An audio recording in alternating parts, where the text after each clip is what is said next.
In this video we're going to be looking at this light, the GODOX SL60W, from the perspective of my 1 year ownership. We'll look at how it's held up in various projects and in various scenarios.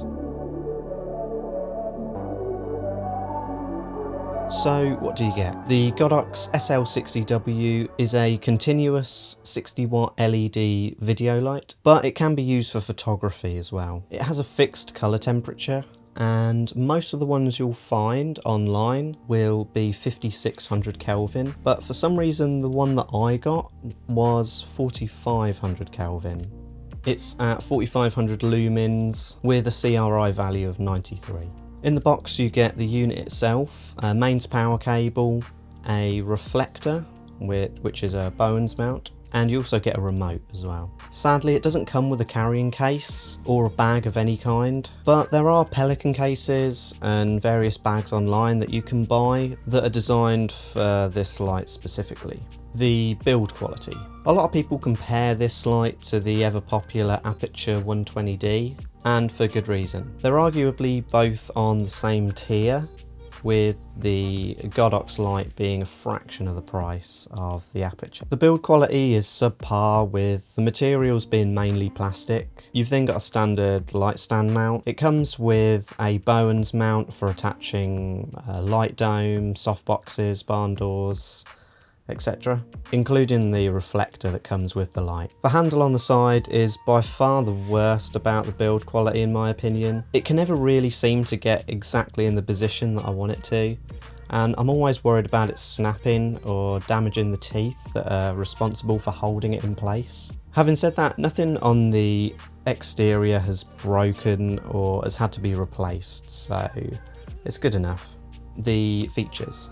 Around the back of the unit we have the output control dial, the channel control button for the remote, along with the screen with the percentage of the output and channel, as well as the on-off switch. The annoyances. When you switch the light off via the remote, it doesn't actually switch the unit off. The light does go out, but the interior fans are still running. So if you're turning off the light to save on power, then you might as well just switch it off at the actual unit. The fan noise. When I first got the light, I was actually pretty disappointed with how loud the fans were on the inside, even when it was dimmed down to like 10%.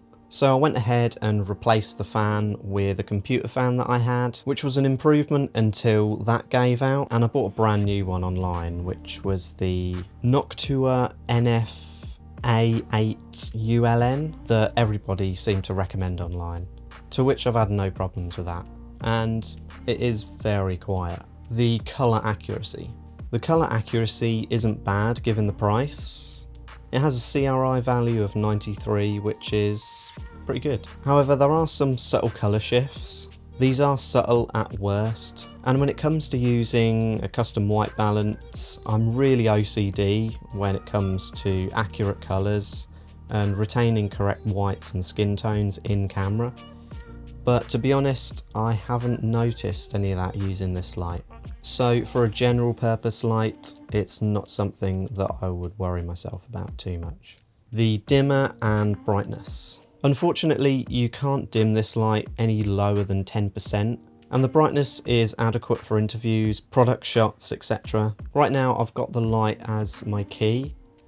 It's about 2 feet away, and I've got 2 layers of diffusion in a dome softbox, and this is dimmed down to 20%. That is the brightness that I need for a setup like this to avoid any hot spots on the face, which is a pet peeve of mine. I think I've only ever had the light turned up to 100% once, and that was when we had it outside to simulate moonlight coming through a window. I'd probably go with something like an Aperture 300D Mark II though, as it was a little bit on the dim side. Overall, I'd say this light is worth it. It's great that there are options out there for people who can't afford to buy into lighting brands like Aperture that still produce a similar quality when put into practice. If you can deal with the little workarounds and the caveats with this light, then I would definitely recommend it. If you like the video, then don't forget to give it a like. It really helps me to beat the YouTube algorithm. Leave a comment if you've got any questions about this light that I didn't cover in the video. Finally, subscribe and hit the bell icon to stay updated with all of my future uploads. As always, thanks for watching, and I'll see you in the next one.